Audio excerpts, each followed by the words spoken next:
নমস্কার বন্ধুরা, mom and son daily blog চ্যানেলটিতে সবাইকে জানাই স্বাগতম। আর আপনারা হয়তো বা ভাবতে পারেন যে ব্লগ চ্যানেলে কেন আপনি বাচ্চাদের খাবার রেসিপি কিংবা এরকম ঘরোয়া প্রতিকার দেখাচ্ছেন। কারণ আমার একটি ছোট্ট সোনামণি আছে, আর আমার মতো যাদের যাদের ছোট্ট ছোট্ট সোনামণি আছে তারাও যাতে উপকৃত হন, তাই আমি কিন্তু এই ভিডিওগুলো দিচ্ছি। আর আজ আপনাদের এমন একটি হোমমেড রেমেডি দেখাবো, যেটা আপনারা যদি বাচ্চাদের খাওয়ান তাহলে আপনারাও উপকৃত হবেন, 100% গ্যারান্টি দিয়ে বলছি। যদি না হন তাহলে আমাকে দ্বিতীয়বার কমেন্ট করে বলবেন যে আপনার রেমেডিতে কোনো কাজই হয়নি। আর এটা হলো সর্দি কাশির জন্য ঘরোয়া উপায়ে তৈরি একটি হোমমেড রেমেডি। আর এই সিজন চেঞ্জের সময় কিন্তু বাচ্চারা প্রচণ্ডভাবে অসুস্থ হয়ে পড়ে, বিশেষ করে সর্দি কাশি তো লেগেই থাকে।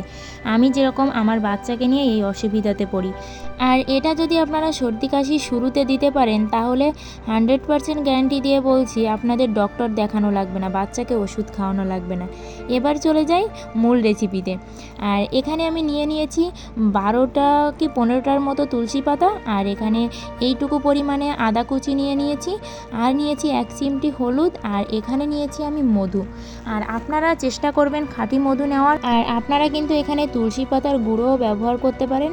আর একটা কথা বারবার করে বলতে চাই, যারা এরকম তুলসী পাতা ব্যবহার করবেন তারা কিন্তু পাতাগুলো খুব ভালো করে ধুয়ে নেবেন, যেহেতু বাচ্চাদের খাওয়াতে হবে। আর এখানে আমি কড়াইয়ে 1 গ্লাসের মতো জল দিয়ে দিলাম, আর এই জলের ভিতর কিন্তু আমি একে একে সব উপকরণগুলো মেশাবো। আর শুরুতেই আমি এখানে দিয়ে দেব আদা কুচিগুলো। আর আদা কুচিগুলো দেওয়ার পর আমি এখানে তুলসী পাতাগুলো দিয়ে দেব। আর তারপর এখানে আমি হলুদ গুঁড়োটাও দিয়ে দেব। মধু কিন্তু এই অবস্থায় আমি দেব না, কারণ মধু জাল দিলে কিন্তু মধুর কোনো ক্রিয়া থাকে না, তাই আমি মধুটা এখানে দিলাম না। আর এবার আমি গ্যাস অন করে 4 থেকে 5 মিনিটের মতো এটা সুন্দর করে জাল দিয়ে নেব। আর এখানেই বলতে চাই, আমার এই চ্যানেলটিতে আপনারা আমাদের ব্লগ ভিডিও, বিভিন্ন বাচ্চাদের খাবার রেসিপি, এছাড়াও এরকম ঘরোয়া টোটকা দেখতে পাবেন। কারণ যেহেতু আমি আগেই বলেছি আমার একটা বাচ্চা আছে, আর আপনারাও যাতে আমার মতো উপকৃত হন, তাই কিন্তু আমি এই ভিডিওগুলো দিচ্ছি। আর এই কারণে আপনারা যারা এখনও পর্যন্ত আমার চ্যানেলটি সাবস্ক্রাইব করেননি তারা সাবস্ক্রাইব করে পাশের ঘন্টাটি বাজিয়ে অল অপশানে সেট দিয়ে রাখবেন, তাহলে আমি যখনই নতুন কোনো ভিডিও আপলোড করব আপনাদের কাছে আগেই নোটিফিকেশান চলে যাবে। আর এবার দেখুন আমার কিন্তু এটা অনেকটাই ফুটিয়ে নেওয়া হয়ে গেছে, আর আমি কিন্তু 1 কাপ জল ফুটিয়ে প্রায় হাফ কাপের মতো করে ফেলেছি।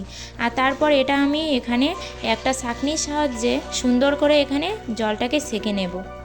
আর আমরাও কিন্তু ছোটোবেলায় অনেক এই রকম টোটকা খেয়েছি, আমাদের মারা কিন্তু অনেক খাইয়েছে, কিন্তু এখন কিন্তু এটা আর অনেকেই করতে চায় না, কিন্তু আপনারা করে দেখবেন।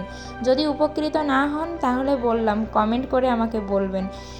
আর এই যে আমার কিন্তু এখানে জলটা ছেঁকে নেওয়া হয়ে গেছে, আর এই যে পরবর্তী অবস্থা দেখুন, এই দেখতে কিন্তু লালচে লালচে হয়েছে, আর পুরো কিন্তু মনে হচ্ছে চায়ের মতো। আর এবার আমি এর ভিতরে এখানে আমি মধুটা এবার অ্যাড করব। আর মধুটা ওই সময় দেইনি, আগেই বললাম, কারণ মধু কিন্তু ফুটালে ওর কোনো ক্রিয়া থাকে না। আর একটা কথা এখানে বলতে চাই, 1 বছরের নিচের বয়সী বাচ্চাদের ক্ষেত্রে কিন্তু আপনারা মধুটা ব্যবহার করবেন না, হয় তাল মিশ্রি ব্যবহার করবেন, না হয় আখের চিনিটা ব্যবহার করতে পারেন।